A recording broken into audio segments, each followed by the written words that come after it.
नाम है ਉਹਦਾ इनपुट ਲੈਣ ਵਾਸਤੇ इंटर योर नेम यानी कि अगर किसी को ਉਹਦਾ इंटर करवाना है नेम तो ਅਸੀਂ ਉਹਦੇ ਵਾਸਤੇ यूजर को इनपुट ਲਾਂਗੇ सिंपल तो वो इनपुट ਜਿਹੜੀ ਹੈ ਨਾ ਅਸੀਂ ਕਿਸੇ वेरिएबल 'ਚ स्टोर कर ਲਾਂਗੇ ਉਹ वेरिएबल नेम है नेम ਦੇ ਵਿੱਚ स्टोर कर ਲਾਂਗੇ ਅਸੀਂ ਉਹਦਾ फंक्शन है इनपुट लैके इनपुट फंक्शन बना के ਉਹਨੂੰ ਕਿਸੇ वेरिएबल स्टोर कर ਦਾਂਗੇ ਕਿਹਦੇ 'ਚ नेम ਦੇ ਵਿੱਚ ਉਹ नेम ਨੂੰ ਅਸੀਂ ਪ੍ਰਿੰਟ ਕਰਵਾ ਦਈਏ ਇਹਨੇ इंटर ਕੀਤਾ ਸੀ जो इंटरप्रेटर से कंपाइल किया वैल्यू ਨੂੰ तो ਉਹਨੇ ਸਾਨੂੰ ਦਿੱਤਾ इंटर योर नेम ਅਸੀਂ ਆਪਣਾ ਨਾਮ ਲਿਖਾਂਗੇ ਇੱਥੇ मैंने नाम लिखा इंटर किया तो साढ़े को नेम आ गया प्रिंट हो गया नीचे इनपुट लाइन का तरीका की है इनपुट अगर ਉਹਦਾ ਵਿੱਚ एज ਅਸੀਂ एज ਦਾ फंक्शन वेरिएबल बना के ਉਹਨੂੰ इंटर योर एज दोबारा फिर सब तो पहले की करेगा उन्होंने ऑप्शन देगा भाई इंटर अपना नेम इंटर करो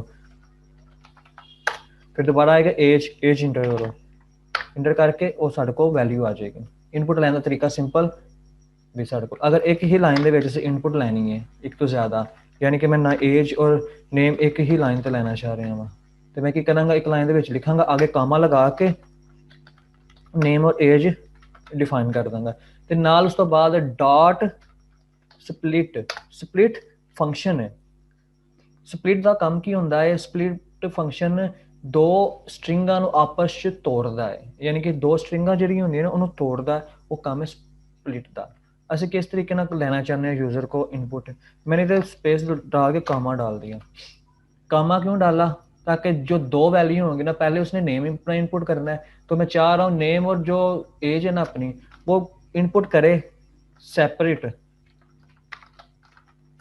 कॉमा जो कॉमा के साथ सेपरेट वो अपनी इनपुट करे इंटर इसमें इनपुट क्या है enter your name and age separate by comma पहले मैं नेम इंटर कर देता हूँ और सेपरेट यानी कि कॉमा लगा के आगे मैं अपनी एज लिखूंगा 23 तो मेरे पास ये इनपुट आ जाएगी एज भी अगर मैं एज की तरह वैल्यू प्रिंट करवाता हूँ एज भी आ जाएगी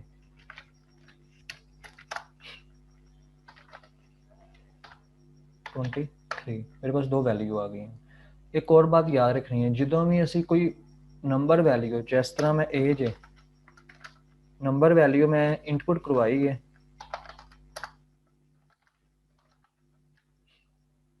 स्ट्रिंग वैल्यू दे विच ही अपना यूजर इनपुट लेगा ये विच चाहे वो नंबर इंटर करो या कोई होर वैल्यू इंटर करो वो स्ट्रिंग ही लेगा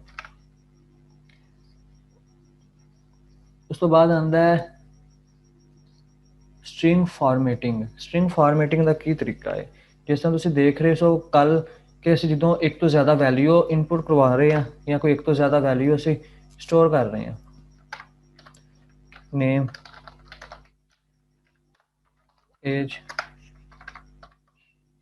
23 दो वैल्यू ने असी दो वैल्यू प्रिंट करवाना चाह रहे हैं ये वास्ते असी की करने सब तो पहले प्रिंट के असी नेम लिखने हाँ अगर कॉन्कैटिनेट करने वास्ते असी नाल एज लिखने सा लेकिन यह दो एरर साढ़े को शो करता है क्यों एरर शो करता है वो कहता है भाई कि इनपुट स्ट्रिंग वैल्यू ही कॉन्कैटिनेट करेगा यानी कि इनटू वैल्यू कॉन्कैटिनेट नहीं करेगा यह वैल्यू जी ना साढ़े को इंटीजर वैल्यू है इंटीजर वैल्यू कॉन्कैट नहीं कर सकता इन्हें हमेशा स्ट्रिंग वैल्यू ही कॉन्कैट करनी है इन्हों कॉन्कैट करने का तरीका कि असी सिंपल इन्हों स्ट्रिंग के चेंज कर लेने हाँ str फंक्शन के एज में ऐड करके असं स्ट्रिंग के चेंज करके असं वो इनपुट यूज कर ले लैने साढ़े को सिंपल तरीका सी ये क्या तरीका सी तो हुण असी बार बार यानी कि एक तो ज़्यादा वैल्यू ने मिसाल के तौर पर ज़्यादा 10 वैल्यू होंगे असं किस तरीके असीं इन्हूं हैंडल करिए नाल एक होर चीज़ से सानूं जिहड़ी नंबर वैल्यू आएगी असीं उन्हूं बार बार स्ट्रिंग दे विच चेंज करांगे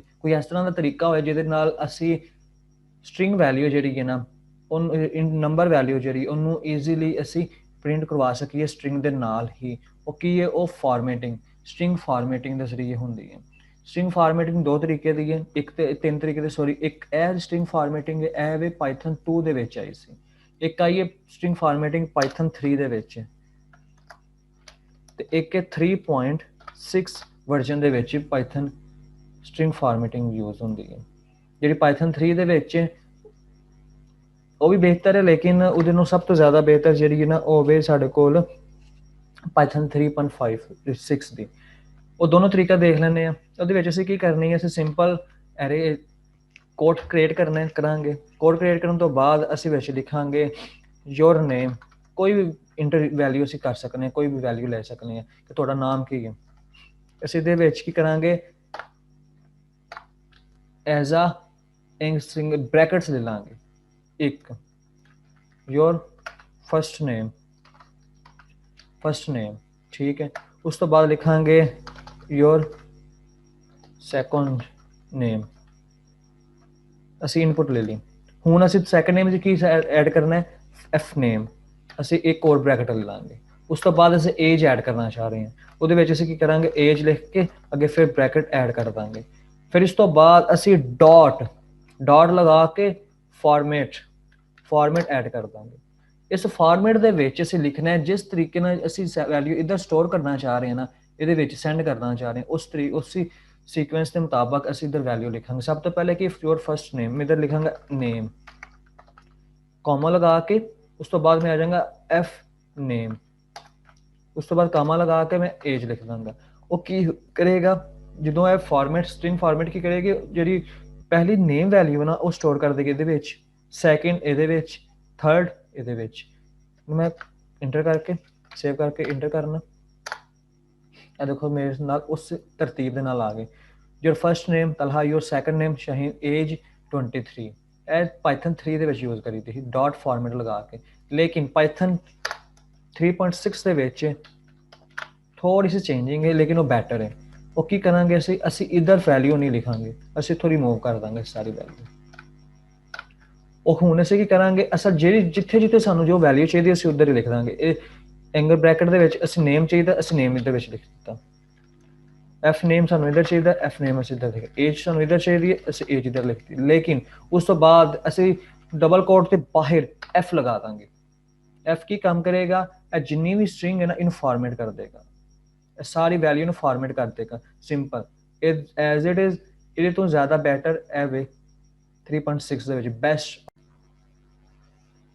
जी जनाब, कित्थे सां असीं स्ट्रिंग फॉर्मेटिंग दे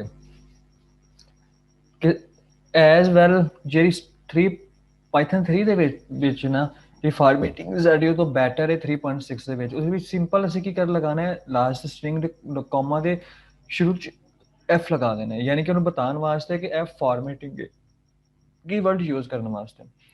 जिधर जिस चीज़ की सानू जरूरत होनी है, जिस वेरीएबल की जरूरत है, असीं उन्होंने ईजीली उधर ऐड कर सकते हैं। ठीक है, स्ट्रिंग फॉर्मेटिंग का तरीका है।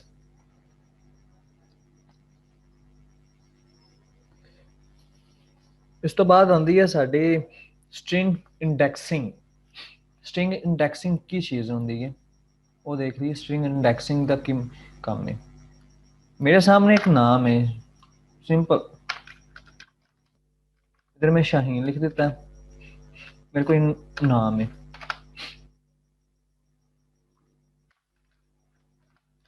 मेरे को नाम एक, मैं इधर लिखना S is equal 0, H equal 1, A equal 2, H equal 3, A equal 4, e equal 5, n is equal 6। ਇਹ ਮੇਰੇ ਕੋ ਇੰਡੈਕਸਿੰਗ ਹੁੰਦੀ ਹੈ। ਇੰਡੈਕਸਿੰਗ ਦਾ ਕੰਮ ਕੀ ਹੁੰਦਾ ਹੈ, ਜਿਹੜੀ ਪੋਜੀਸ਼ਨ ਹੁੰਦੀ ਹੈ ਨਾ ਐਰੇ ਦੇ ਉੱਪਰ ਸਾਡੇ ਕੋਲ ਇੰਡੈਕਸਿੰਗ ਹੁੰਦੀ ਹੈ 0 1, ਕਿ ਕਿਸ ਪੋਜੀਸ਼ਨ ਤੇ ਕਿਸ ਇੰਡੈਕਸ ਦੇ ਉੱਪਰ ਵੈਲਿਊ ਸਟੋਰ ਹੋਏ। ਜਿਸ ਤਰ੍ਹਾਂ ਐਸ ਕਿਸ ਜਗ੍ਹਾ ਤੇ ਸਟੋਰ ਹੈ 0, ਇੰਡੈਕਸਿੰਗ ਹਮੇਸ਼ਾ 0 ਤੋਂ ਸਟਾਰਟਿੰਗ ਹੋਏਗੀ। ਐਸ ਦੇ ਉੱਪਰ ਕੀ ਹੈ 0, ਨੈਕਸਟ ਵੈਲਿਊ 1 2 3। ਇਨ ਇੰਡੈਕਸਿੰਗ ਦੇ ਉੱਪਰ ਇਹ ਸਟ੍ਰਿੰਗ ਮੁਕੰਮਲ ਸੇਵ ਕੀਤੀ ਗਈ ਹੈ। ਇਹਨੂੰ ਅਸੀਂ ਪ੍ਰਿੰਟ ਕਰਨੇ ਆ।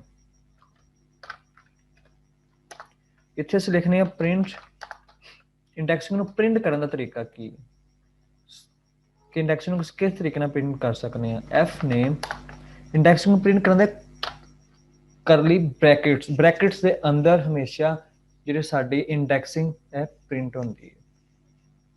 ਅਸੀਂ ਕੋਈ ਵੀ ਪੋਜੀਸ਼ਨ ਦੇਖਣੀ ਹੈ, ਉਸ ਪੋਜੀਸ਼ਨ ਦੇ ਕਿਹੜੀ ਵੈਲਿਊ ਸਟੋਰ ਹੈ, ਅਸੀਂ ਉਹਨੂੰ ਬ੍ਰੈਕਟਸ ਦੇ ਅੰਦਰ ਡਿਫਾਈਨ ਕਰਾਂਗੇ ਇਸ ਪੋਜੀਸ਼ਨ ਤੇ ਕਿਹੜੀ ਵੈਲਿਊ ਸਟੋਰ ਹੈ। इधर मैं लिख देना 1। मैं देखना चाहना वा कि 1 पोजीशन के उपर पोजीशन असी इंटर की 1 पोजीशन उपर किहड़ी इंडेक्स से जिहड़ा सेव वैल्यू असी उहनूं की करांगे 1 लिख के इंटर करा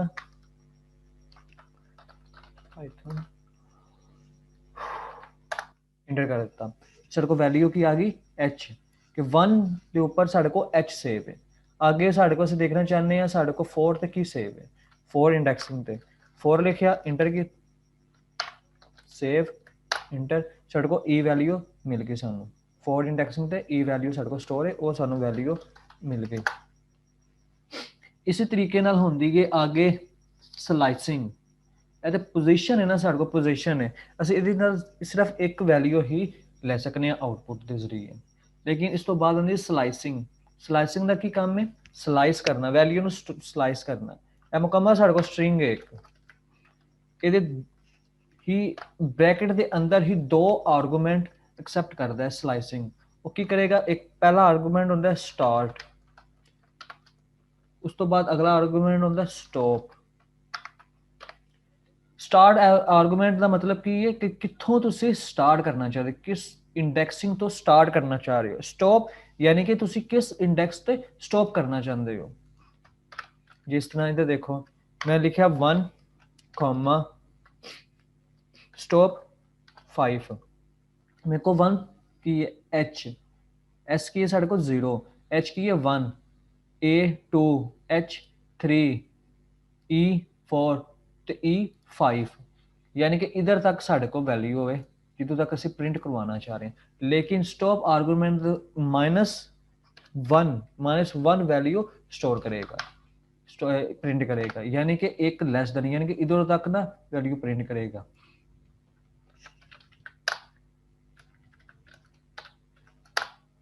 देखो साढ़े को HAHE यानी कि इन्हें 4 वैल्यू साढ़े को प्रिंट करवा दी एक लेस देन होएगा साढ़े को वैल्यू। हुण मैं चाहना मैं मुकम्मल जी ना 1 तो यानी कि H तो ला के मुकम्मल लास्ट तक प्रिंट होए तो मैं की करांगा लास्ट जी वैल्यू है ना 5 इनू मैं नहीं लिखांगा इधर मैं एंटर कर दूंगा लास्ट तक एंड तक हो जाएगी वैल्यू मेरी। अगर मैं चाह रहा मुकम्मल मेरी स्ट्रिंग प्रिंट होए मैं दोनों वैल्यू खत्म कर दूंगा प्रिंट सेव और मेरी मुकम्मल वैल्यू स्टोर हो जाएगी।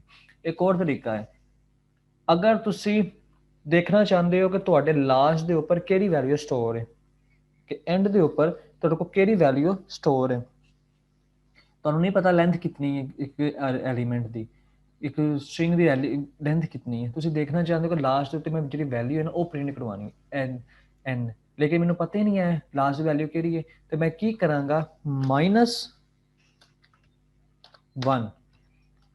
अगर तुसी शुरू तो करना है ना एक इंडेक्सिंग तो वो की करेगा शुरू इस 0 तो शुरू करेगा। अगर तुसी लास्ट तो इंडेक्सिंग करनी शुरू करनी है तो उन्हें -1 तो शुरू होएगी लास्ट की वैल्यू होगी -1 काउंट होएगी। मैं वापस करना चाहना एंड तो लेना चाह रहे हैं कितों तक इधर तक मैनू -3 तक ले जावांगा अंडर सेव -1 मेरे को n आ गया यानी कि मेरे को जिला -1 है ना ये वैल्यू ए मेरे को वैल्यू आ गई -1 यानी कि मेरी माइनस दी जो लास्ट वैल्यू होगी ना वो मेरे को मिल जाएगी। हुण इहदे विच एक हुंदा है 3 आर्गूमेंट यानी कि रिवर्स वैल्यू करने वास्ते आर्गूमेंट होंगे जिस तरह ए ना 1 इसी तरीके नाल 5 तीसरा आर्गूमेंट होएगा वो साडा आर्गूमेंट होएगा रिप्लेस करने वास्ते आर्गूमेंट वो साडी डिफाइन करांगे असीं वो हुंदा उहनूं कहंदे ने स्टेप आर्गूमेंट। तीसरा स्टेप आर्गूमेंट की काम करता है असीं इहनूं प्रिंट करने हैं इनके 1 तो शुरू करके प्रिंट करने वैल्यू सारे को मुकम्मल वर्ड आ गया स्ट्रिंग एक मुकम्मल आ गई। स्टेप आर्गूमेंट की करता है कि जो वैल्यू प्रिंट करनी शुरू करता है ना वो इधर असीं कि 1 लिखांगे ना तो इन्हें 1 स्टेप लेना है यानी कि पहले यह वैल्यू प्रिंट करेगी उसमें अगला स्टेप 1 का स्टेप लेना है यानी कि अगली वैल्यू प्रिंट करानी है। उस तो बाद फिर नैक्सट स्टेप लेगा 1 का फिर नेक्स्ट स्टेप लेगा 1 ਦਾ इस तरह कंटिन्यू होता रहेगा, कंटिन्यू चलते रहेगा इस। अगर मैं इधर 2 लिख दें,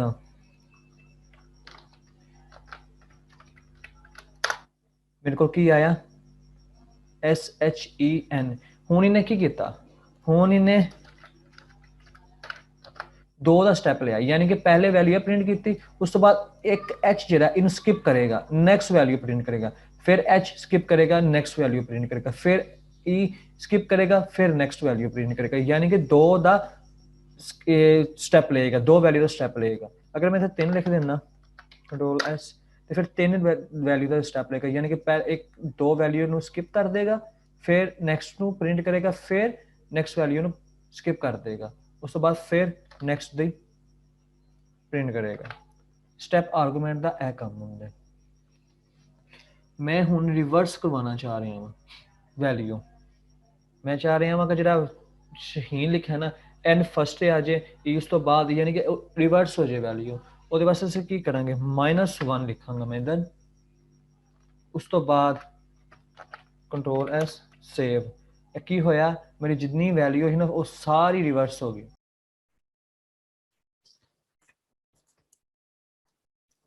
हमारा नेक्स्ट क्या है, स्ट्रिंग मेथड्स। स्ट्रिंग मेथड्स क्या होते हैं,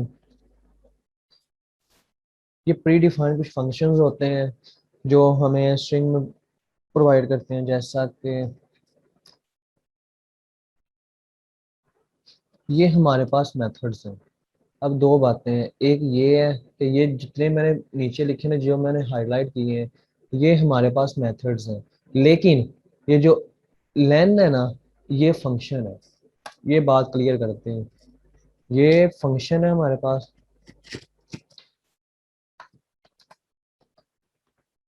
ये फंक्शंस हैं, और बाकी ये जितने भी हैं ये स्ट्रिंग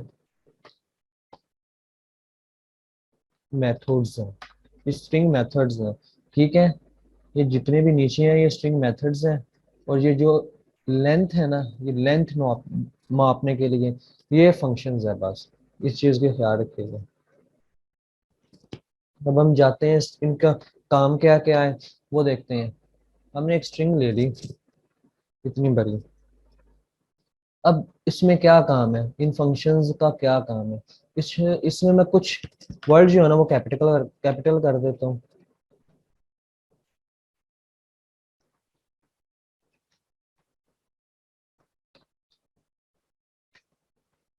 ठीक है, आई जो है मैं इसे स्मॉल केस में लिख देता हूँ, एम जो है इसे मैं कैपिटल कर, ये मैंने स्ट्रिंग सेव कर ली। अब इसे मैं प्रिंट करूंगा,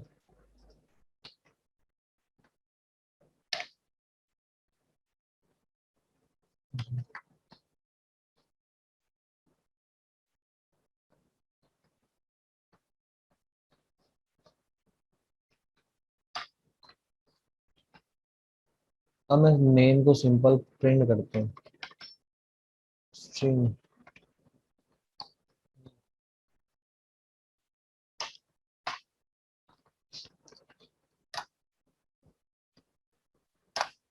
इसे मैंने प्रिंट किया तो ये एज इट इज इसने प्रिंट कर दिया। अब मैं चाहता हूँ इसकी लेंथ मापना, तो ये वर्ड कितने हैं, ये कितने वर्ड है मेरे पास, ये मैं चाहता हूँ मापने के लिए। तो मैं क्या करूंगा, यहाँ पे मैं मेथड यूज करूंगा लेंथ का, LEN, और इसके अंदर मैं स्ट्रिंग लिखूंगा एज अ आर्गुमेंट। इसने क्या किया, मुझे इसने स्ट्रिंग की लेंथ बता दी कि ये कितने वर्ड्स हैं जो यहाँ पे यूज हुए हैं इस स्ट्रिंग के अंदर। इसने मुझे बताया 44। एक और बात याद रखिएगा, इसमें इसने हर वर्ड को काउंट करना है, जैसे सिंगल कोट को भी काउंट करेगा, ये स्पेस को भी काउंट करेगा, स्पेस भी काउंट करेगा, ये एक पोजीशन यानी इंडेक्सिंग के तौर पर ये भी काउंट होगी। जैसे मैंने आपको पहले भी पढ़ाई थी, अभी थोड़ी देर पहले जब मैं स्लाइसिंग कर रहा था तो वो स्पेस भी ऐड कर रहा था उसके अंदर, ये स्पेस भी काउंट करेगा इसमें। और स्पेस को काउंट करने के बाद ये 44 वर्ड जो है ना, ये बता रहा है इस स्ट्रिंग में 44 वर्ड लेटर यूज किए गए हैं, जिसमें से स्पेस भी ऐड हुई है इसमें। लेंथ का ये काम है, लेंथ फंक्शन का। उसके बाद हम यूज करते हैं नेक्स्ट मेथड, ये क्या है, लेंथ एक फंक्शन है, ओके। फिर हम यूज करते हैं स्ट्रिंग मेथड्स का। सबसे पहला मेथड्स क्या है हमारे पास, हम देखते हैं कुछ वर्ड्स जो है ना यहाँ पे कैपिटल है, लेकिन हम चाह रहे हैं इसे स्मॉल करना, लोअर केस में करना। क्योंकि जब हम बैक एंड यूजर से जब हम डाटा ले रहे होते हैं तो यूजर की मर्जी होती है, वो कुछ वर्ड कैपिटल ऐड कर देता है, कुछ वर्ड वो स्मॉल ऐड कर देता है, लेकिन हमने उसे बैक पे उसे हैंडल बैक एंड पे हैंडल करना होता है उन वर्ड्स को।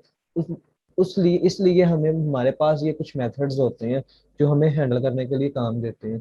जैसे यूजर ने तो कैपिटल वर्ड यूज किया, लेकिन हम बैक एंड पे उसे क्या करेंगे, यूजर से कैपिटल ले लेंगे, एज इट इज ले लेंगे, ऐसे लेंगे वर्ड, लेकिन उसे हम क्या करेंगे, लोअर केस में चेंज कर देंगे, या हम अपर केस में चेंज कर देंगे, या हम उसे कैपिट टाइटल में चेंज कर देंगे। हम ऐसे मेथड्स यूज करेंगे जैसे हम अपना अपना लॉजिक यूज करके। अब ये मेरे पास कुछ कैपिटल हैं और कुछ स्मॉल केस है, मैं चाह रहा हूँ मैं सारे जितने भी है ना इसे स्मॉल कर दूं। अब इसमें मैं क्या करूंगा, स्ट्रिंग डॉट लोअर केस में सेट कर दूंगा। अब एंटर किया, इसने क्या किया, मेरी जितनी भी स्ट्रिंग थी ये सारी की सारी लोअर केस में सेट कर दी। अब कोई वर्ड कैपिटल नहीं, जहां जैसे यहाँ पे एस का टी कैपिटल था, लेकिन अब इसने क्या किया, उसको स्मॉल केस में सेट कर दिया, जितनी भी वैल्यू थी वो सारे स्मॉल केस में सेट कर दी। अब जैसे मेरे पास ये कुछ वर्ड है वो स्मॉल केस में है, मैं ऐसे क्या करूंगा, अपर केस में मैं सेट कर देता हूँ, इस वैल्यू को मैं अपर केस में ले आता हूँ। यही फार्मूला होगा सेम, लेकिन इधर मैं अपर ऐड करके उसे अपर केस में सेट कर दूंगा। अब ये जितनी भी वैल्यू मेरी सारी अपर केस में आ गई। फिर हमारे पास है टाइटल। टाइटल का क्या काम है, टाइटल का जितना भी हमारा जो वर्ड होता है ना, उसका पहला जो लेटर है वो क्या कर देता है, उसे कैपिटल कर देता है। टाइटल का काम है कैपिटलाइज करना, कैपिटल कर देना।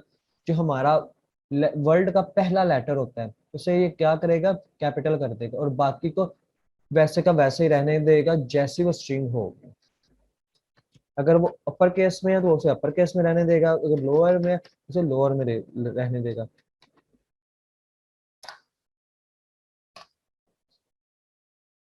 देखें इसने क्या किया, इसको आई को क्या किया, इसने कैपिटल कर दिया, एस को कैपिटल कर दिया, ये जो आई है नेक्स्ट इसे कैपिटल, जो एस है इसे कैपिटल कर दिया। जिनमें क्या, यू जो था वो स्मॉल था, उसे क्या किया, कैपिटल कर दिया। एल जो था स्मॉल था, उसे कैपिटल कर दिया। उसके बाद है हमारे पास काउंट वैल्यू। अब काउंट वैल्यू का क्या काम है,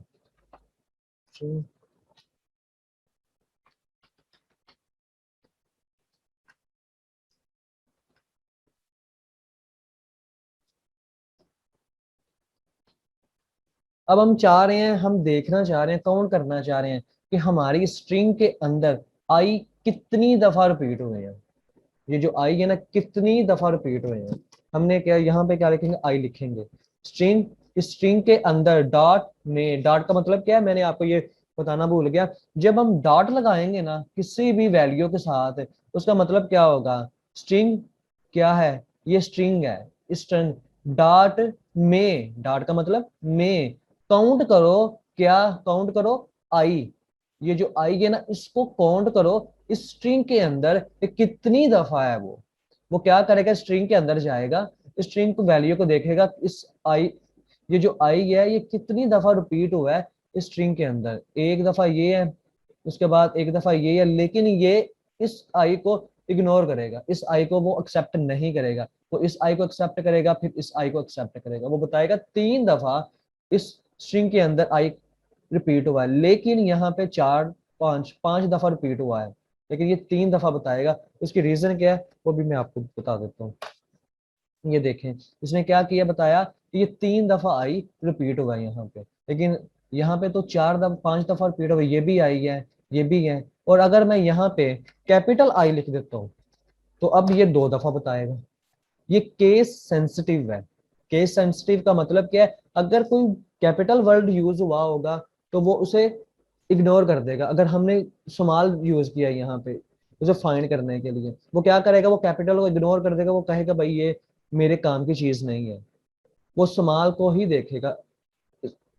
और अगर कैपिटल हम यहाँ पे ऐड करेंगे तो वो क्या करेगा, वो जो स्मॉल होगा ना हमारा लोअर केस में होगा, वो उसे इग्नोर कर देगा और अपर केस में ही ढूंढेगा उसको। इसके लिए हम क्या करते हैं, सबसे पहले हम एक सिंपल से, अब देखें कि जितने भी हुए हैं यूज, ये तो सेपरेट अलग अलग हुए हैं, लेकिन अब हम इकट्ठे भी इसे यूज करेंगे, तो जैसे दो तीन या चार, ये सब मेथड जितने भी हम वो भी यूज कर सकते हैं, लेकिन वो हमारे लॉजिक पे डिपेंड करते हैं, वो कहाँ पे यूज हो सकते हैं हमारे। पहले हम ये फंक्शन को देख लें कुछ, उसके बाद रिप्लेस, सेंटर और फाइंड फंक्शन को बाद में देखते हैं, इनका क्या काम है। अब देखें, मैं चाह रहा हूं तो जितने कैपिटल या लोअर केस में जितने भी हैं ना, मैं चाह रहा हूं, मैं उसे चेक करना चाह रहा हूँ कि ये कितनी दफा रिपीट हुए हैं। उसके लिए मैं क्या करूंगा,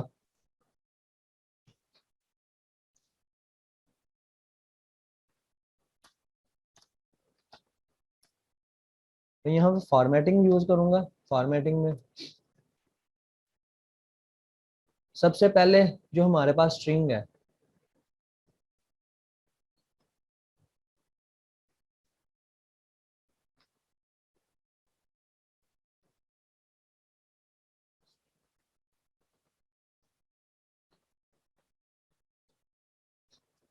स्ट्रिंग है मेरे पास, इसको मैं क्या करता हूँ, स्ट्रिंग डॉट लोअर, मैं इसको क्या करता हूँ, लोअर केस में चेंज कर देता हूँ। ये जितनी भी वैल्यू है ना, इसे मैं क्या करता हूँ, इसे मैं लोअर केस में चेंज कर देता हूँ, सिंपल।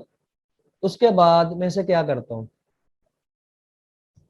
डॉट काउंट, मैं काउंट मेथड यूज करके इसके अंदर वैल्यू काउंट करना चाह रहा हूँ, कौन सी आई।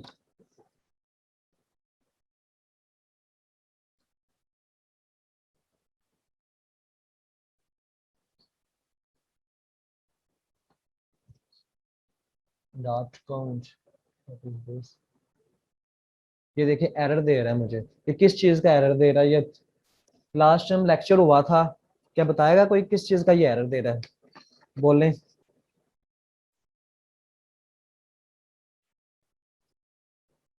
एनीवन,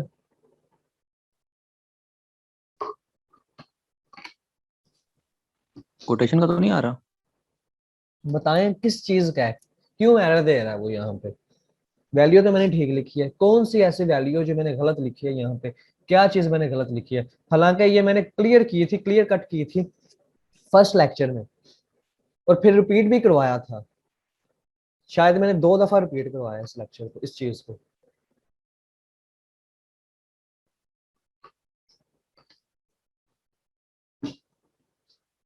स्केप सीक्वेंस याद है आपको, इस स्केप सीक्वेंस मैंने पढ़ाया था, उसमें मैंने क्या कहा था, डबल कोट के अंदर डबल कोट हम नहीं यूज कर सकते, ये कहा था मैंने। अगर उसे यूज करना है हमने तो क्या करेंगे, स्केप सीक्वेंस यूज करेंगे उसके लिए, ये चीज ऐसे ही था।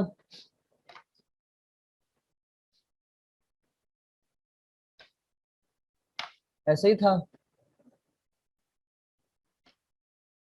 यस।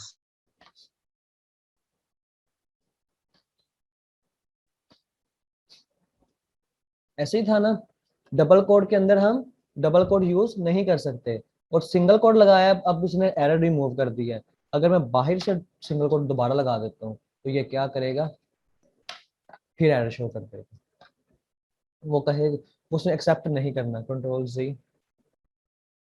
डबल कोड के अंदर डबल कोड एक्सेप्ट नहीं होगी, अगर वो एक्सेप्ट होगी तो सिर्फ स्केप सीक्वेंस की हेल्प से एक्सेप्टेबल होगी। ओके, अब मैं इसे सेव करता हूँ और दोबारा रन करता हूँ।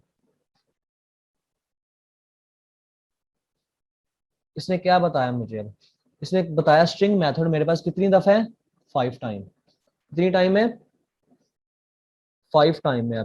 अब देखें इसने क्या किया, सबसे पहले मैं स्ट्रिंग प्रिंट नहीं करवाई, मैं स्ट्रिंग भी प्रिंट करवा देता हूँ,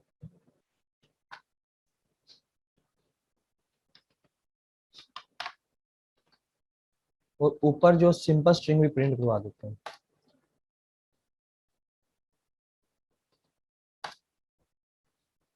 अब मेरे पास 3 स्ट्रिंग्स हैं, ये मैंने 3 स्ट्रिंग्स प्रिंट करवाई हैं।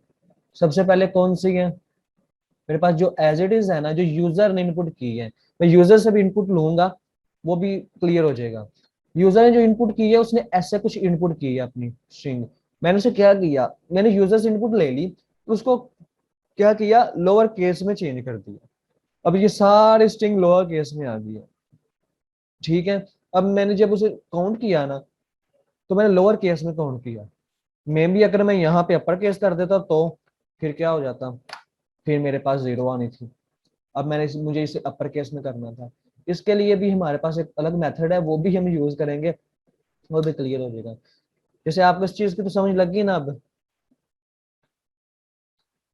सबसे पहले क्या करेंगे, हम उस स्ट्रिंग को लोअर केस में चेंज करेंगे, और लोअर केस में चेंज मुकम्मल स्ट्रिंग को करके हम उसको चेक कर लेंगे इसके अंदर कितनी आई कितनी दफा रिपीट हुए हैं अब हमारे पास।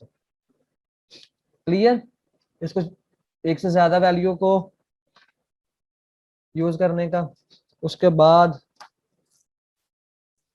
अब हमने यूजर से करेक्टर यूजर सॉरी लेते हैं, इनपुट लेते हैं। क्या करते हैं, हम यूजर से लेते हैं कि यूजर हमें बताए कि क्या चीज आप काउंट करना चाह रहे हो, कौन सी चीज आप काउंट करना चाह रहे हैं, नेम या कुछ और। नेम भी हम लेते हैं, इस स्ट्रिंग को छोड़ देते हैं, इसको छोड़ देते हैं। यहाँ पे हम नेम प्रिंट करवाते हैं, यूजर से हम नेम लेते हैं।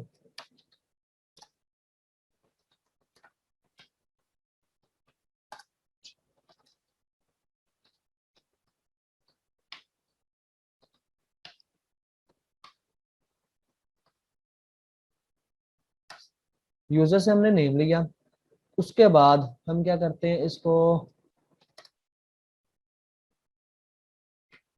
करेक्टर ले लेते हैं। डॉट स्प्लिट, डॉट स्प्लिट याद है फंक्शन। ठीक है, इसके अंदर मैंने अभी आपको क्लियर किया है कि जो चाहे वर्ड यूज कर सकते हैं। वो उससे उसका काम क्या है, उसके आगे जो वर्ड होगा उसे उसने तोड़ना है उसके साथ। आप डॉट भी यूज कर लें, आप क्वेश्चन मार्क भी यूज कर लें, आप ब्रैकेट यूज कर लें, कोई भी चीज यूज करनी है आप कर सकते हैं। जैसे सिंपल कामा यूज होता है, नेम एंड करेक्टर। कोई करेक्टर आपने इंटर करना है, जो करेक्टर आप फाइंड करना चाह रहे हैं।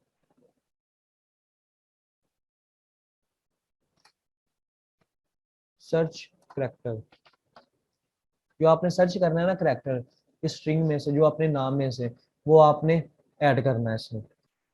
वो मैंने क्या किया, यूजर से मैंने ले लिया, उसका नाम लिया, फिर मैंने करेक्टर लिया कि आप कौन सा करेक्टर है जो काउंट करना चाह रहे हैं कि मेरे नाम के अंदर कितनी दफा रिपीट हुआ है।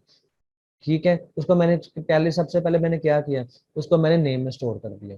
उस नेम को may be user upper case लिखे, मे बी यूजर कैपिटलाइज लिखे, ये कुछ भी लिखे। मैंने उसको क्या किया, उसको सबसे पहले मैंने लोअर केस में ना चेंज कर दिया। पहला काम मैंने ये किया, उसको लोअर केस में चेंज कर दिया। अब ऊपर मैं इसको प्रिंट करवाऊंगा, ओरिजिनल को भी करवाऊंगा और लोअर केस को भी करवाऊंगा। ये मेरे पास आ गई लोअर केस में चेंज करने के बाद। और ये मेरे पास जो ओरिजिनल यूजर नेम लिखेगा ना, वो प्रिंट होगा। ठीक है, ओरिजिनल जो प्रिंट करेगा वो इधर प्रिंट हो जाएगा। उसको मैं क्या करूंगा, लोअर केस में चेंज कर दूंगा। उस लोअर केस को चेंज करने के बाद मैं क्या करूंगा, काउंट करूंगा जो करेक्टर उसने सेट किया है इसके अंदर। वो कैसे काउंट करूंगा, ये करेक्टर है ना, इसमें उसने काउंट करना है, एक वर्ड सेट करना है। मैं उसे क्या करूंगा, अब देखें यहाँ पे मैंने आई लिखा है, क्या किया है, उसे कोड के अंदर लिखा है, एक एज अ स्ट्रिंग आर्गुमेंट मैं उसे भेज रहा हूँ, क्योंकि स्ट्रिंग में तुझे देखना था। और इनपुट क्या करती है, स्ट्रिंग ही लेती है। लेकिन जब आपने किसी वेरिएबल में स्टोर करना है ना उसे, तो उसे स्ट्रिंग के अंदर नहीं लिखना। जब आप स्ट्रिंग के अंदर लिखेंगे तो वो खुद एक स्ट्रिंग काउंट होगी। ठीक है, उसको आपने एज इट इज लिखना है। ठीक है, वैसे का वैसे लिखना है। तो वो क्या करेगा, उसके अंदर जाकर चेक कर लेगा इसके अंदर क्या वैल्यू है। जब वो ऐसे वैल्यू लेगा, वो एज अ वेरिएबल लेगा। जब अगर मैं यहाँ पे स्ट्रिंग ऐड कर देता हूँ, तो वो क्या करेगा, इसको एक स्ट्रिंग लेगा, वो इसको ही एक स्ट्रिंग ले लेगा। लेकिन मैंने एक वेरिएबल के तौर पर इसे ट्रीट करना है।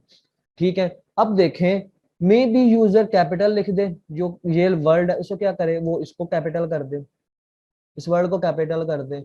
लेकिन मेरे पर मैंने क्या किया, मैंने सारे स्ट्रिंग को इस्तेमाल कर दिया। अब उसने क्या करना है, उसने उस वैल्यू को जीरो काउंट करेगा, तो उसे काउंट ही नहीं कर पाएगा। पहले मैं ये काम करके देखता हूँ ऐसे, फिर उसको भी ठीक करेंगे। सबसे पहले नेम लिखता हूँ, TAH, A कैपिटल, ठीक है। उसके बाद मैं आगे कामा लगा देता हूँ। कामा लगा के मैं क्या ढूंढना चाह रहा हूँ, मैं चाह रहा हूँ एल, स्मॉल एल चाह रहा हूँ मैं, लेकिन मेरे पास यहाँ पे क्या है, मेरे पास कैपिटल है, ठीक है। इसे मैं इंटर कर देता हूँ।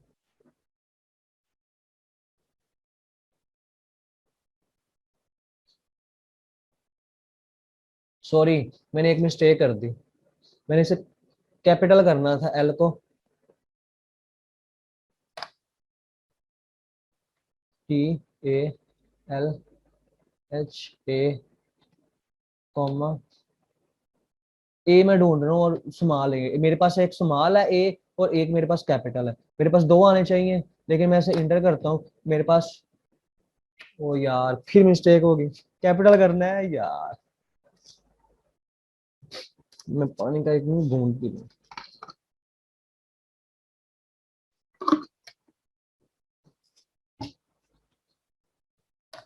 आ जाओ भाई।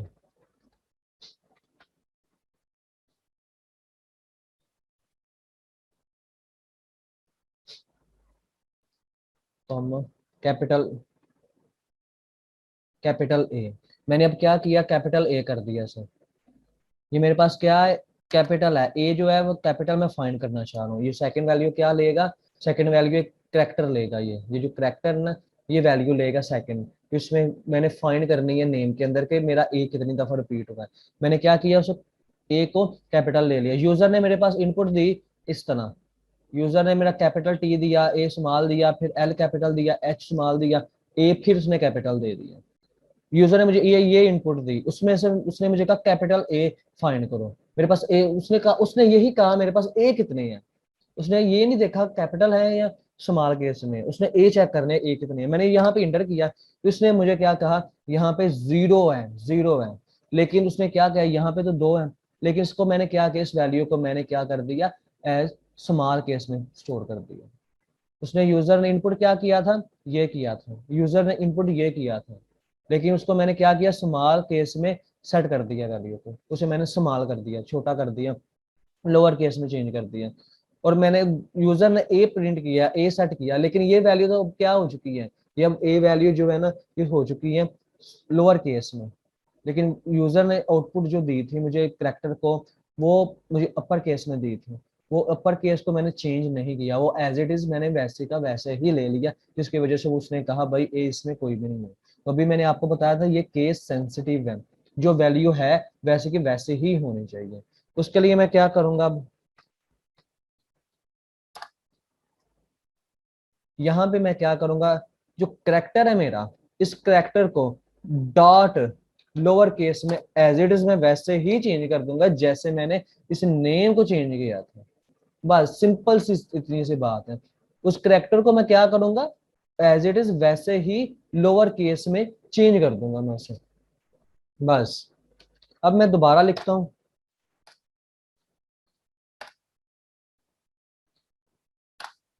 अब दोबारा मैं ऐड करता हूँ, यहाँ पे मैं लिखता हूँ TALHA, ठीक है। अब मैं इसको कैपिटल ए लिखता हूँ। लास्ट टाइम जब मैंने कैपिटल ए लिखा तो क्या किया था उसने, उसने कहा था कोई भी नहीं है भाई इसमें वैल्यू, वो स्मॉल केस में आ गया। अब मैं इसे इंटर करता हूँ, तो लोअर केस,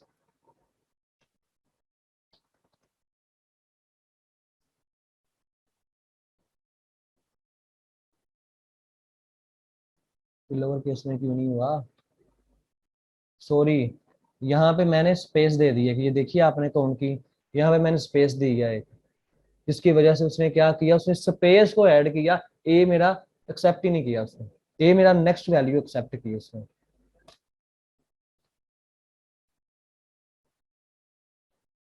अब मैं इसे इंटर करता हूँ, इसने मुझे क्या किया, दो वैल्यू प्रिंट करवा दी। दोबारा फिर से क्लियर करता हूँ,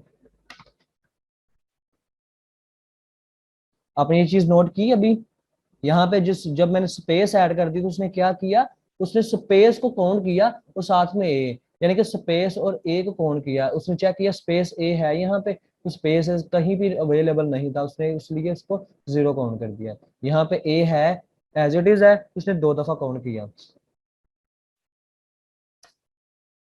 दोबारा करते हैं, यहाँ पे फिर मैं वैसे ही L और कैपिटल ए और साथ में ए मैं ले लेता हूँ। अब मेरा एक स्मॉल है और एक कैपिटल है, अब दोनों में से वैल्यू फाइंड करनी है उसने, तो क्या करेगा, अब 2 वैल्यू करेगा। वो क्या करेगा, सबसे पहले तो जो मेरे यूजर ने इनपुट की है ना अपना नाम, उसको कैपिटल कर देगा, पहला काम तो उसका ये है। उसके बाद जो यूजर ने करेक्टर इनपुट की है ना, उसको भी लोअर केस में चेंज करके फाइंड करेगा वैल्यू को। ठीक है, एज इट इज यही काम है इसका। उसके बाद आती है हमारे पास रिमूव करने के लिए, स्पेस रिमूव करने के लिए। योर नेम आगे स्पेस आगे, जितनी जैसे मैंने इधर इनपुट लिखी थी वैसे ही स्पेस मेरे क्या हुई, वैसे ही मुझे यहाँ पे शो होने लग गई नेम के बाद। यहाँ पे अगर मैं ये रिमूव कर देता हूँ सिंपल, तो देखें वही स्पेस क्या हुआ, इसके साथ ही बिल्कुल है, लेकिन स्पेस वैसे की वैसे ही आ गई। अब स्पेस रिमूव करने का क्या तरीका है, स्पेस रिमूव करने का 3-4 तरीके हैं टोटल, वो दिखाता हूँ मैं कैसे कैसे स्पेस रिमूव होनी है। सबसे पहले तो हम जो स्पेस रिमूव होनी है ना, वो स्ट्रिप फंक्शन होता है, स्ट्रिप जो रिमूव करने के लिए इसको स्पेस को।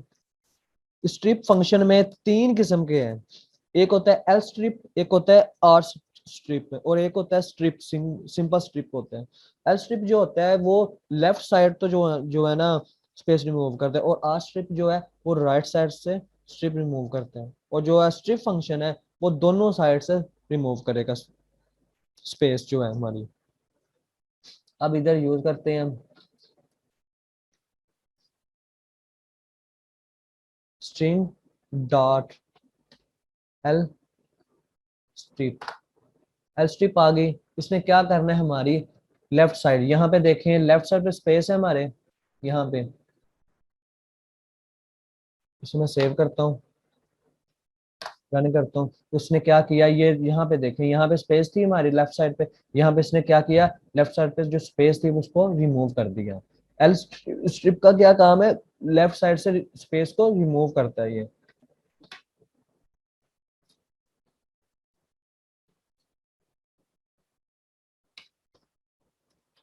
और आर स्ट्रिप का काम है right side, left.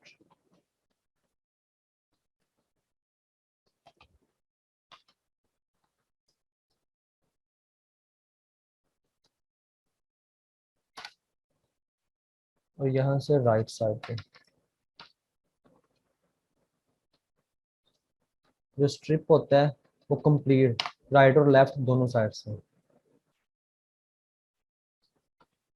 Left right side से वो रिमूव करता है। यहाँ पे अब मैं हम क्या करेंगे, इसने क्या किया, लेफ्ट साइड से रिमूव कर दी। अब मैं आर स्ट्रिप लिखूंगा तो ये राइट साइड से स्पेस रिमूव कर देगा।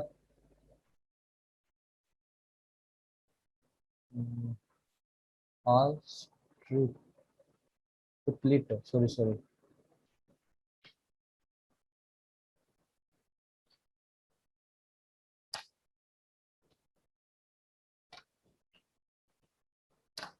ये देखें, अब ये लेफ्ट साइड पे वैसे की वैसे स्पेस रही, और इसने क्या किया, राइट साइड जो है हमारी उससे जो है स्पेस वो रिमूव कर दी। इसके बाद है आर स्ट्रिप सिंपल, वो क्या करेगी, वो दोनों साइड से रिमूव कर देगी। ये देखिए हमारी दोनों साइड से स्पेस उसने क्या की, रिमूव कर दी हमारे इधर से। इनका ये काम है, स्ट्रिप फंक्शन का ये काम है। इसके बाद आता है रिप्लेस फंक्शन। रिप्लेस फंक्शन का जो मैंने यहाँ पे आपको करवाया था, कहाँ गया, replace function, replace method, sorry, replace method का क्या काम है। रिप्लेस मेथड का काम होता है कोई वैल्यू को रिप्लेस करना, बदलना, इसका ये काम है। कोई वैल्यू है हमारे पास, हम उसे बदलना चाहते हैं किसी और वैल्यू के साथ, उसका ये काम होगा रिप्लेस मेथड का।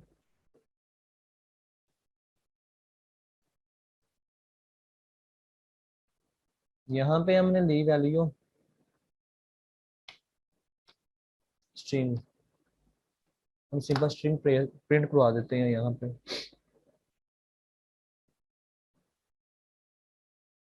एक और यहाँ पे मैं आपको बात बता दूं, इमोटेबल नहीं, वो मैं बाद में थोड़ी देर बाद में बताऊंगा तो स्ट्रिंग क्या होती है। यहाँ पे मैंने प्रिंट करवाई तो एज इट इज ये प्रिंट होगी मेरे पास, स्ट्रिंग प्रिंट होगी। अब मैं चाह रहा हूँ कि मेरा जो इन है ना, ये जो इन है ये इसके साथ चेंज हो जाए। मैं क्या करूंगा, यहाँ पे जो स्ट्रिंग है ना, स्ट्रिंग डॉट रिप्लेस, रिप्लेस लिखूंगा। अब देखें यहाँ पे इसने क्या किया है, दो आर्गुमेंट दे दिए यहाँ पे। पहला आर्गुमेंट क्या है, ओल्ड, सेकंड क्या है, न्यू। ओल्ड का मतलब जो आपकी वैल्यू पुरानी वैल्यू है, यानी कि जो स्ट्रिंग के अंदर पुरानी वैल्यू है ना, आपने वो लिखनी है। यहाँ पे मैंने वो वैल्यू लिखनी है, इन, इन जो मेरे पास पुरानी वैल्यू है, इन एज इट इज वैसे ही वैल्यू लिखनी पड़ेगी जो हम केस सेंसिटिव की वजह से। या फिर हम इसे पहले क्या करेंगे, लोअर केस में चेंज करेंगे वैल्यू को, स्ट्रिंग को, उसको चेंज करने के बाद ऐसे लिखेंगे। तो हम क्यों नहीं पहले लोअर केस में चेंज करते हैं इसको, वैल्यू को लोअर केस में चेंज भी करते हैं। इन क्या है, इनको चेंज करना है किस वैल्यू से, न्यू वैल्यू से। न्यू वैल्यू क्या होनी चाहिए, इज होनी चाहिए। ठीक है, अब मैं इसे रन करता हूँ। इसने क्या किया, इसने वैल्यू चेंज नहीं की। क्यों नहीं चेंज की, क्योंकि उसे इन मिला ही नहीं इसमें से, इनमें से है ही नहीं। वो क्या है, इसको कैपिटल है, इसको हम क्या करेंगे, सबसे पहले तो इसको हम लोअर केस में करेंगे, वैल्यू को लोअर केस में करेंगे। लोअर केस के में करने के बाद फिर हम यही वैल्यू लेंगे यहाँ पे। अब हम चलाते हैं तो इसने क्या किया, ये देखें यहाँ पे क्या था, स्टूडेंट्स इन सुपीरियर, यहाँ पे क्या आएगा, स्टूडेंट इज सुपीरियर। ये चेंज होगी। रिप्लेस मेथड का काम क्या है, वो वैल्यू को रिप्लेस कर देता है। ठीक है, अब मैं यहाँ पे एक और इज लगा देता हूँ, यहाँ पे मैं एक इज लगाता हूँ, एक इज यहाँ पे लगा दिया, एक इज मैंने यहाँ पे लगा दिया, वैसे इज लगा दिया मैंने। अब मैं इज को चेंज करना चाह रहा हूँ वाज से।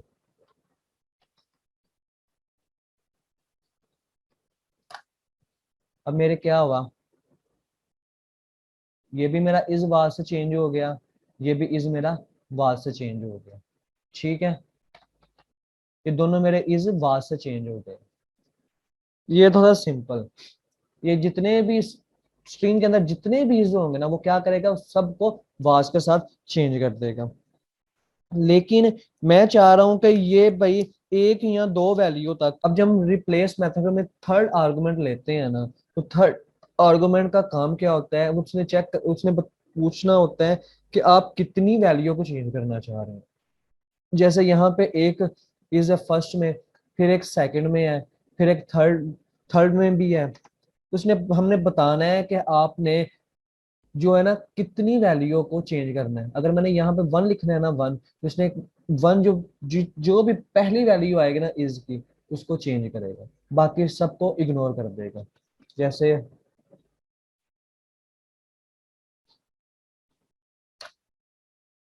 ये देखें, इसने क्या किया, इसने जो पहली वैल्यू थी इज, इसको क्या किया, वाज के साथ चेंज कर दिया और बाकी को एज इट इज वैसे का वैसे रहने दिया।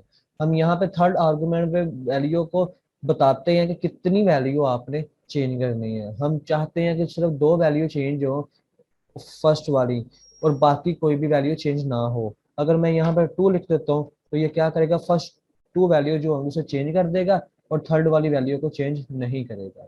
इसका काम ये है।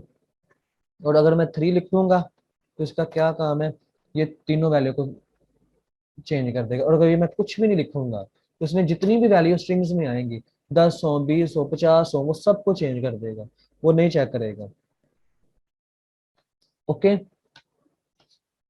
और उसके बाद फाइंड फाइंड मेथड है हमारे पास। फाइंड का क्या काम है, वो क्या करता है, वो फाइंड करता है वैल्यू को एज इट इज। यही काम है जैसे रिप्लेस का काम होता है कि वैल्यू को चेंज करना, रिप्लेस कर देना। और फाइंड का काम है कि वैल्यू को ढूंढना, ढूंढने। यहाँ पे मैंने फाइंड लिख दिया,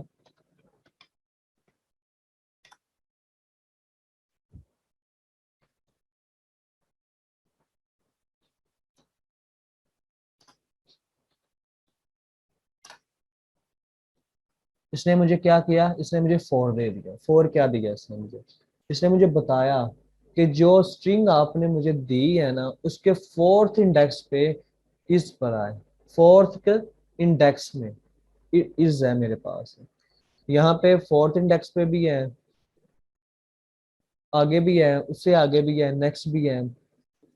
इसके लिए हम पोजीशंस देते हैं, जैसे हमने पीछे नॉर्मल हमें फाइंड फंक्शन में यहाँ बताया था ना कि कितनी वैल्यू चेंज करनी है हमने, इसी तरह यहाँ पे हम इंडेक्सिंग की पोजीशन भी दे सकते हैं, कितने नंबर पे वो क्या फाइंड वैल्यू जो है वो चेंज करे पोजीशन देने के लिए।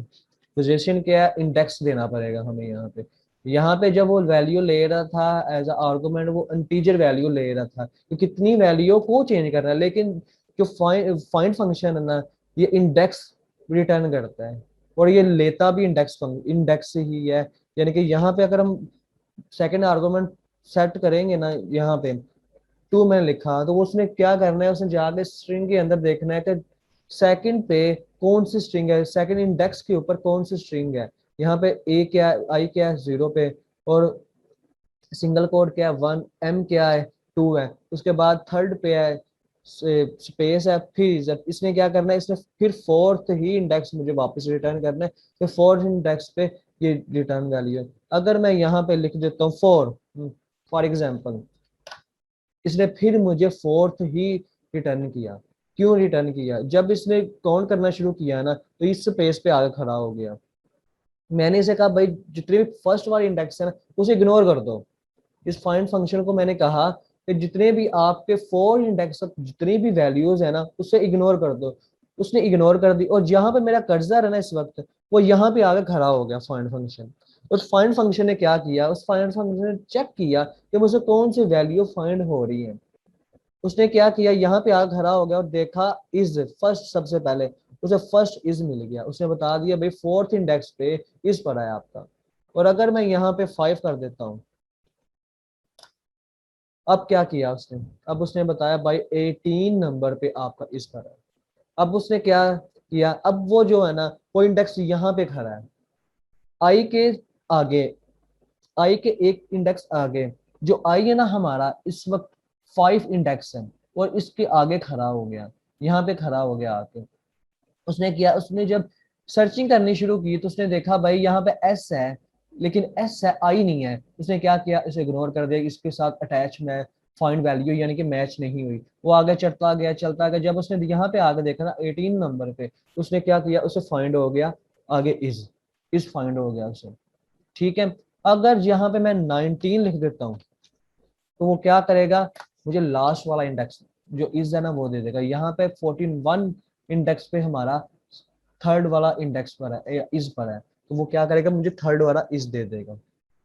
ये फाइंड मेथड है जो फाइंड करने के लिए हमें स्ट्रिंग के अंदर क्या वो वैल्यू हमारे पास है या नहीं है तो वो किस इंडेक्स के ऊपर है, वो फाइंड करने के लिए। जब हम रियल वर्ल्ड में से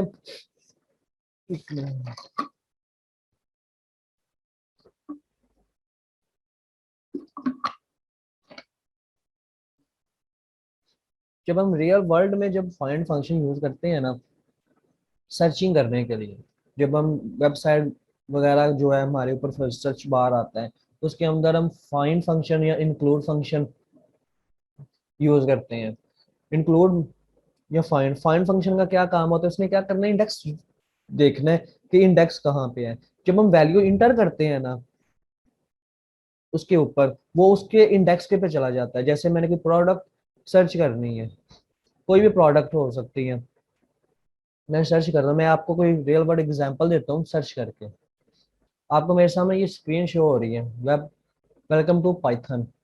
यहाँ पे सर्च फंक्शन है, सर्च फंक्शन यहाँ पे मैंने क्लिक कर दिया। अब मैं क्या कर रहा हूँ, मैं यहाँ पे पाइथन फाइंड करना है मैंने। ये मैंने क्या किया, फाइंड फंक्शन पीछे क्या काम कर रहा है, फाइंड फंक्शन लगा हुआ है। जब यूजर्स ने इनपुट दी तो फाइंड फंक्शन ने ली और मैंने यहाँ पे इंटर कर दिया। फाइंड फंक्शन ने जाकर देखा कि इस पूरी वेबसाइट में पाइथन कहाँ पे है और कौन से इंडेक्स पे है। उसने क्या किया, जितने भी इंडेक्स है ना उन सारे इंडेक्स को क्या किया, हाईलाइट कर दिया। यहाँ पे देखो जितने भी जहां जहां पाइथन इस्तेमाल हुआ है उसने उसी इंडेक्स पे वो क्या किया, उसे हाईलाइट कर दिया कि ये मेरे पास इस इंडेक्स पे है। बैकएंड पे इंडेक्सिंग यूज हो रही है, लेकिन हमें फ्रंट एंड पे नजर नहीं आ रही कि पीछे क्या काम हो रहा है। जब उसने क्या करना है, यूजर ने यूजर ने जब यहाँ पे इनपुट करनी है ना, इंटर करना है वैल्यू, तो वो यहाँ पे स्टोर हो जानी है। अब मैं यूजर से इनपुट लेता हूँ, मैंने अब यूजर से इनपुट लेनी है, और फिर क्या करूंगा, इधर मैं इसे सेट कर देता हूँ। करेक्टर में भी यूजर कैपिटल लिखे स्मॉल लिखे, मैं इसे क्या करूंगा, लोअर केस में मैं चेंज कर दूंगा इस वैल्यू को। सेव करिए, किया, इधर आया मैं, इसने मुझे कहा सर्च वैल्यू, मैंने इज लिख दिया, मैंने इंटर किया। इसने क्या किया, मेरे पास ये मेरे पास आया, इसने बताया भाई कि ये 19 के बाद मैं सर्चिंग करनी शुरू करनी है।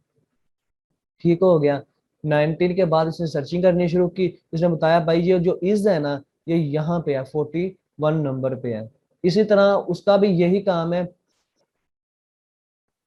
ये भी कह रहा, जब मैंने सर्चिंग की ना, उसने क्या किया, उसने सर्चिंग पे जाकर बताया भाई इस जगह पे ये पाइथन है, इस जगह पे है, इस जगह पे, वो सर्च करता है वैल्यू को वैसे ही इंडेक्स की हेल्प से। फाइंड मेथड, इसके बाद हमारे पास कौन सी रह गई है मेथड,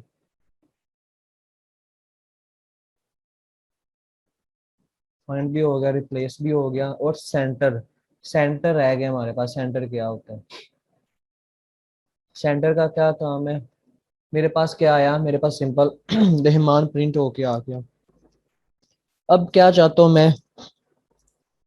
मैं चाहता हूँ कि ये जो रहमान है ना, इसके फ्रंट में और सेकंड में जब ये प्रिंट हो तो क्या हो, मेरे पास स्टैटिक प्रिंट हो जाए, या कोई वर्ड प्रिंट हो, कुछ भी प्रिंट होना चाहिए मेरे पास। मैं चाहता हूँ फ्रंट, शुरू में और लास्ट में हो, तो वो उसके लिए हमारे पास फंक्शन मेथड है सेंटर। सेंटर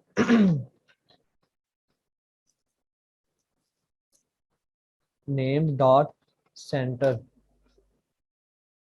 ये यहाँ पे इसने बताया विड्थ। विड्थ का क्या मतलब है, यानी कि इसके अंदर कितने करेक्टर है। विड्थ का मतलब इसकी चौड़ाई कितनी है। और यहाँ पे क्या मतलब होगा हमारा, रियल वर्ल्ड में हम तो विड्थ देखते हैं भाई, इसकी लंबाई कितनी, चौड़ाई कितनी है, वो काउंट करते हैं हम इंचेस में, फुट में, ऐसे में। लेकिन जब हम यहाँ पे आएंगे ना स्ट्रिंग में, तो यहाँ पे विड्थ का मतलब होगा इसके अंदर कितने नंबर हैं, कितने करेक्टर है। तो हमने फर्स्ट देखा 1 2 3 4 5 6, 6 करेक्टर है। मैं चाह रहा हूँ फ्रंट में दो और सेकंड लास्ट पे दो प्रिंट होने चाहिए। मैंने क्या लिखूंगा, यानी कि 2 लिखूंगा, सॉरी 4 लिखूंगा।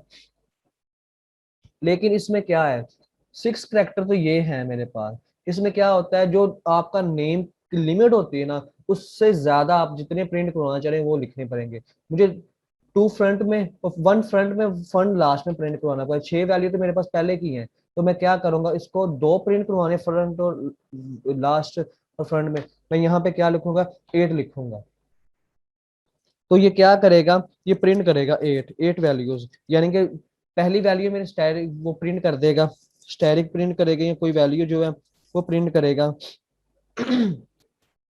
उसके बाद नाम प्रिंट करेगा, और फिर जाके स्टैटिक प्रिंट कर देगा। पहली वैल्यू तो ये काउंट करनी है कितनी वैल्यूज आपने प्रिंट करनी, कितनी वैल्यूज आपने देनी है। उसके बाद आप क्या प्रिंट करवाना चाह रहे हैं, क्या चाह रहे हैं, मैं चाह रहा हूँ स्टैटिक प्रिंट कर होना, मेरे पास स्टैटिक प्रिंट हो जाए। ये कंट्रोल सेफ इंटर, तो ये मेरे पास क्या आ गया, फ्रंट, शुरू में और लास्ट में मेरे पास स्टैटिक आ गया। अगर इसको मैं 10 कर देता हूँ वैल्यू को, तो ये क्या हुआ, 2 शुरू में और 2 लास्ट में। लेकिन अगर मैं यहाँ पे रहमान रसूल कर देता हूँ, अब क्या होगा, कि वैल्यू प्रिंट ही नहीं करेगा। क्यों, अब मैनुअली किसी का नाम बड़ा भी हो सकता है, छोटा भी हो सकता है। अब ऐसे तो नहीं ना हम कर सकते भाई, इतनी वैल्यू है उसका काउंट तो करना नहीं है। उसके लिए हम क्या काम करेंगे, कौन सा मेथड यूज करेंगे, वो सिंपल, जैसे हमने ऊपर पढ़ा हुआ था एक मेथड, क्या नाम था उसका, काउंट मेथड। काउंट मेथड का काम क्या है, वैल्यू को काउंट करना। याद आया? वैल्यू को काउंट करना कि ये रहमान है, रहमान रसूल लिखा हुआ है, इसके अंदर कितनी वैल्यूज हैं, कितने स्ट्रिंग है इसके अंदर। काउंट मेथड का ये काम है, ठीक है। इसने काउंट करना है इसके अंदर कितनी वैल्यूज हैं। इसके अंदर जो वैल्यूज है ना, सबसे पहले तो मैं सिंपल आपको ये प्रिंट करवा के दिखाता हूँ। सिंपल लेंथ, ठीक है। अब सबसे पहले तो अब यूजर का नाम बड़ा भी हो सकता है, छोटा भी हो सकता है, इस चीज का आइडिया तो नहीं है हमें। बड़ा भी उसका नाम हो सकता है, 10 वर्ड भी हो सकते हैं, 5 वर्ड्स भी हो सकते हैं। इस अब हम मैनुअल तो हमने ऐड नहीं करना, तो हम क्या करेंगे, हम लेंथ फंक्शन यूज करेंगे। यूजर का जितना नाम होगा, जितना बड़ा नाम होगा, वो क्या करेगा, उसे काउंट करेगा। उसने बताया 13। अगर मैं रसूल यहाँ से रिमूव कर देता हूँ, फिर सेव करके ऐड करते, इसने बताया 7। ठीक है, 7। अब जितना भी हो, बड़ा हो छोटा हो कुछ भी है, तो वो क्या करेगा, उसे बता देगा भाई इसकी इतनी लेंथ है इसके अंदर। तो उसके बाद हम जितनी वैल्यू, उसके बाद इसके बाद जो हमारी लेंथ है, इसके बाद जितनी हम स्टैटिक प्रिंट करवाना चाह रहे हैं, मिसाल के तौर पे मैं 4 प्रिंट करवाना चाह रहा हूँ, मैं क्या करूंगा, मैं 4 फ्रंट पे, सॉरी 2 शुरू में, 2 लास्ट में प्रिंट करवाना चाह रहा हूँ। कितनी हो गए, 4। मैं क्या करूंगा, यहाँ पे प्लस लगा के 4 ऐड कर दूंगा। क्योंकि जो ये लेंथ वैल्यू है ना, इसने रिटर्न क्या करना है, हमको नंबर यानी कि इंटीजर वैल्यू रिटर्न करनी है। जब ये इंटीजर वैल्यू रिटर्न करेगा ना, 13 + 4 हो जाएगा हमारे पास। ये नाम तो वैसे का एज इट इज, वैसे का वैसे प्रिंट हो जाएगा। और जो 4 है हमारे पास, ये क्या करेगा, ये उसके साथ ऐड होगा, और 2 फ्रंट में और 2 लास्ट में हमें वैल्यू को प्रिंट कर देगा। ये देखें, 2 फ्रंट में प्रिंट कर दिए और 2 लास्ट पे। और अगर मैं यहाँ पे कम कर देता हूँ, नेम रहमान कर देता हूँ सिर्फ, तो क्या करेगा, फिर भी 2 फ्रंट में और 2 लास्ट में। इसने क्या किया, सबसे पहले वैल्यू काउंट किया, उसके अंदर 4 प्रिंट किए, और वैल्यू के साथ ये लगा दिए। इसमें यहाँ पे कुछ भी डॉलर साइन भी लगा सकते हैं, एंड ऑपरेटर भी लगा सकते हैं, कोई भी वैल्यू हम लगा सकते हैं। और इसको हम यूजर से भी इनपुट करवा सकते हैं इजीली। वो क्या करेंगे हम, जैसे यहाँ पे नेम लिखा है ना हमने, तो जो यहाँ पे यूजर की वैल्यू लेंगे हम, इनपुट सिंपल एज इट।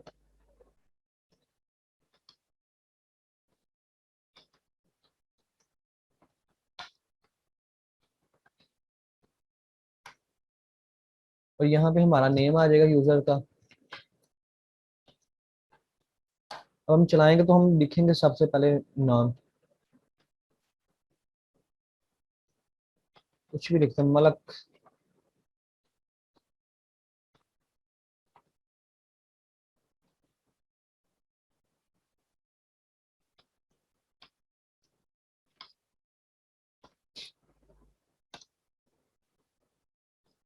अब इतना नाम लिख दिया भरा मैंने।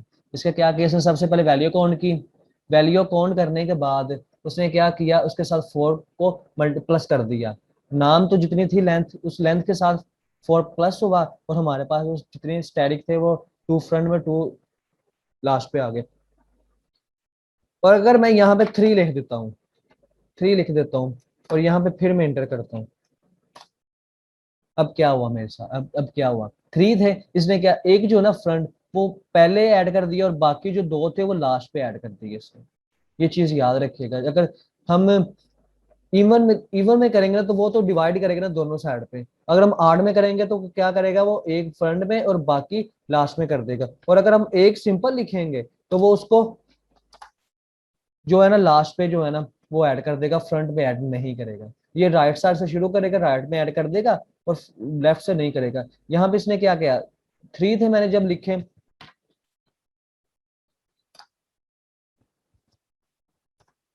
3 मैंने लिखे, तो इसने सबसे पहले क्या किया, राइट साइड में एक ऐड कर दिया। फिर इसने क्या किया, फिर लास्ट पे गया, लेफ्ट साइड पे गया, लेफ्ट पे एक ऐड किया। फिर ये वापस आया, वापस राइट पे आके उसने दूसरा ऐड किया। और उसके बाद उसके पास वैल्यू खत्म हो गई। उसने क्या किया, वो लूप यानी कि बाहर निकल गया। यानी कि रैपल फंक्शन, रैपल फंक्शन याद है आपको, वो क्या करता है काम, रैपल फंक्शन। रैपल फंक्शन सबसे पहले क्या करता है, वैल्यू को प्रिंट करता है, ठीक है, सॉरी रीड करता है। रैपल फंक्शन का काम, मैं आपको फिर एक दफा रिपीट करवा दूं, रैपल का काम क्या है, REPL, रैपल, रीड करना, इवेल्युएट करना, उसके बाद प्रिंट करना और फिर लूप चला देना। यानी कि सबसे पहले उसने क्या किया, ये वैल्यू रीड की, वैल्यू ये जो वैल्यू ये मेरी वैल्यू रीड की, रीड करने के बाद उसने वैल्यू एड की, ठीक है कि ये करेक्ट वैल्यू है, करेक्ट वैल्यू उसके बाद उसने क्या किया, इसको प्रिंट करवा दिया, और प्रिंट करवाने के बाद ये वापस उधर आ गया, कंपाइलर में इंटरप्रेटर में वापस आ गया, और जाकर फिर लूप चल गया हमारे, यानी कि दोबारा फिर हम वैल्यू प्रिंट करवा सकते हैं। ओके, रेपल फंक्शन का ये काम है। ओके हो गया इतना। सेंटर फंक्शन का भी अंडरस्टैंड हो गया, और यूजर से इनपुट भी लेने हैं आगे के, यूजर से इनपुट कैसे लेते हैं।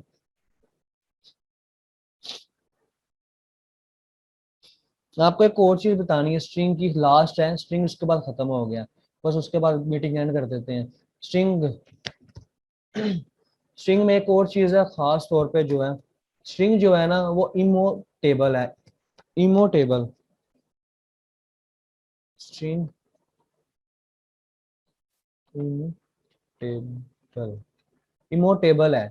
जैसे मैंने यहाँ पे एक ले लिया, नेम ले लिया मलिक, ठीक है, सिंपल, मैंने मलिक एक नेम ले लिया यहाँ पे, और मैं चाह रहा हूँ अब नेम इंडेक्स, आपको मैंने बताई थी इसकी इंडेक्सिंग करना। इंडेक्सिंग में क्या काम है, अगर मैं यहाँ पे 0 लिख देता हूँ, यहाँ पे m है, m इंडेक्स n, m पे क्या है, 0, 0 पे m है हमारे पास, और मैं चाह रहा हूँ m को चेंज करना, मैं यहाँ पे स्ट्रिंग t लिखना चाह रहा हूँ, मैं यहाँ पे प्रिंट करता हूँ फिर नेम को, तो मेरे पास क्या वैल्यू आएगी,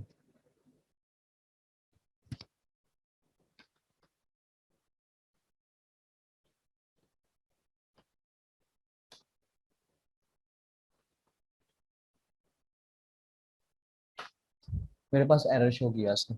क्यों, इसने एरर इसलिए शो किया कि जो स्ट्रिंग है ना, स्ट्रिंग ये इमोटेबल है। इमोटेबल का मतलब ये होता है कि ये वैल्यू चेंज नहीं हो सकती, कुछ भी कर लो इस वैल्यू को चेंज हम नहीं कर सकते। जो हमने स्ट्रिंग क्रिएट कर लेनी है ना, उस स्ट्रिंग को हम चेंज नहीं कर सकते हैं, उसके लिए एक स्पेशल मेथड होता है चेंज करने के लिए, और वो मैंने अभी आपको बताया है। वो क्या है, उससे क्या होता है, आपकी जो ओरिजिनल स्ट्रिंग है ना वो चेंज नहीं होगी, ओरिजिनल स्ट्रिंग चेंज नहीं होगी, लेकिन आपके जो है ये न्यू स्ट्रिंग क्रिएट कर देगा वो, ये जो ओरिजिनल होगा ना उसको कोई इफेक्ट नहीं होगा। स्ट्रिंग जो है ना, स्ट्रिंग पाइथन में वो इमोटेबल है। कुछ लैंग्वेज ऐसी हैं जिसमें स्ट्रिंग जो है मोटेबल है। मोटेबल का मतलब क्या होता है कि अगर आपकी ये स्ट्रिंग है ना, इसको पोजीशन चेंज में करना चाह रहा हूँ, तो मैं इंडेक्स नंबर लेके उसको चेंज कर देना चाह कर लूंगा, इजिली हो जाएगा। इमोटेबल का मतलब क्या है, जो वैल्यू चेंज ना हो सके, जो वैल्यू चेंज हो सके उसे कहते हैं इमोटेबल। और जो है ना रूबी, रूबी लैंग्वेज है वो मूटेबल है, यानी कि अगर आपको उसको स्ट्रिंग को चेंज करना चाहिए तो वो आप इजीली कर सकते हैं चेंज, उसमें कोई इश्यू नहीं है।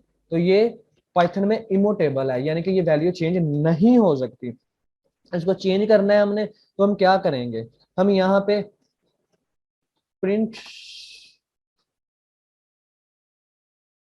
नेम डॉट रिप्लेस, हम रिप्लेस मेथड करेंगे यहाँ पे। अब अगर हम स्ट्रिंग को चेंज करना है तो हम क्या करेंगे, उसको रिप्लेस करेंगे, और आपको रिप्लेस करके भी मैं कुछ चीज दिखाता हूँ। यहाँ पे मैंने m था ना, जो मैं चाह रहा था कि m जो मेरा वो चेंज हो जाए, मैंने m लिखा, तो यहाँ पे मैंने t लिख दिया। अब मैं चेक करता हूँ, प्रिंट करता हूँ, और ये देखें, अब जो पहली प्रिंट फंक्शन मैंने चलाया ना, उसने क्या किया, उसने वहां पे टी कर दिया, उसने क्या किया, वैल्यू को रिप्लेस कर दिया। लेकिन जो नेक्स्ट एम एन नेम था वो वैसे का वैसे ही रहा, वो तो मलक का मलक मलक ही रहा, वो तो चेंज नहीं हुआ। इसलिए स्ट्रिंग चेंज नहीं होती। ये क्या करेगा, रिप्लेस मेथड का क्या काम है, वो वैल्यू तो रिप्लेस कर देगा लेकिन उसे स्टोर नहीं करेगा वहां पे। वो ओरिजिनल वैल्यू जो है ना उसे इफेक्ट नहीं देगा कोई भी, वो original value as it is वैसे की वैसे ही रहेगी, वो बिल्कुल चेंज नहीं होगी। अगर आपको क्या है, आपको चेंज करनी है वैल्यू की, आप क्या करोगे, यहाँ पे एक अलग वेरिएबल में स्टोर कर दोगे। इसको चेंज करके, मैं टी ले लेता हूँ, इसको चेंज करके हम एक अलग वेरिएबल में स्टोर कर देंगे, और क्या करेंगे, हम उसे प्रिंट करवा लेंगे। तो अब ये एक वेरिएबल में स्टोर होगी ये वैल्यू। ठीक है, और जो ओरिजिनल वैल्यू थी वो नहीं चेंज हुई, वो वैसे की वैसे ही रही है, ओरिजिनल वैल्यू वैसे की वैसे रही। और क्या हुआ, जो हमने रिप्लेस की वैल्यू उसको हमने एक न्यू वेरिएबल में स्टोर कर दिया, एक न्यू वेरिएबल लिया उसमें स्टोर कर दिया, वैल्यू को चेंज करके रिप्लेस करके हमने वैसे सेव कर दिया। ओरिजिनल वैल्यू बिल्कुल चेंज नहीं होती, ये बात याद रखें। स्ट्रिंग जो है पाइथन में वो इमोटेबल है। इमोटेबल का मतलब कि जो वैल्यू चेंज ना हो सके उसे इमोटेबल कहते हैं, और जो मोटेबल होती है वो वैल्यू चेंज हो सकती है, और वो रूबी लैंग्वेज है सिर्फ जिसमें वैल्यू चेंज होती है स्ट्रिंग की। ओके, और अब है operating system, operating sorry assignment operator. Assignment operator आपने ऑलरेडी पढ़े होंगे, असाइनमेंट ऑपरेटर क्या है। असाइनमेंट ऑपरेटर कोई वैल्यू असाइन करना, जैसे plus, minus, multiply, division, modulus. Modulus कहाँ गया, मॉडुलस नहीं मिल रहे यार भाई, चलो मॉडुलस छोड़ दो। ये डिवीजन हो गया और ये मॉडुलस हो गया हमारे पास। ठीक है, ये हमारे पास है असाइनमेंट ऑपरेटर, कि वैल्यू को असाइनमेंट ऑपरेटर करना। जैसे मैंने यहाँ पे लिखा नेम, नेम के बाद क्या है मेरा है, नहीं मैं यहाँ पे लिखता हूँ एज 30 सॉरी 30 मैंने लिखा। असाइनमेंट ऑपरेटर का क्या काम है, असाइनमेंट ऑपरेटर का वैल्यू को किसी को असाइन करना। जो 30 है ये इक्वल क्या है, इक्वल एक असाइनमेंट ऑपरेटर है। ये क्या काम करता है, वैल्यू असाइन करता है। किसको, इसने किसको असाइन वैल्यू असाइन की, 30 एज को, एज को असाइन की। लेकिन अगर मैं यहाँ पे एज प्लस सॉरी इक्वल 30 +1 देख देता हूँ, तो क्या होगा, एज में 31 चला जाएगा। ये क्या किया इसने, वैल्यू को असाइन कर दिया इसमें। असाइनमेंट ऑपरेटर प्लस, ये भी एक असाइनमेंट ऑपरेटर है। इसने क्या 31 को एज को असाइन कर दिया। लेकिन अगर मैं यह यहाँ लिखो एज प्लस इक्वल 1, अगर मैं ये लिखता हूँ तो फिर अब क्या होगा, अब देखें अब क्या होगा। अब ये होगा कि एज में हमारे पास क्या वैल्यू स्टोर है, एज में तो हमारे पास 30 स्टोर है। ये एज में 30 स्टोर है हमारे पास ऑलरेडी, और मैंने क्या किया, मैंने 1 जो है ना उसे साइन कर दिया प्लस करके, यानी कि 30 तो उसमें है, मैं चाह रहा हूँ +1 भी उसमें चला जाए, 31 हो जाए, वो वैल्यू एक और उसमें ऐड हो जाए और वो 31 बन जाए। मैं प्रिंट करता हूँ यहाँ पे एज 2 दफा,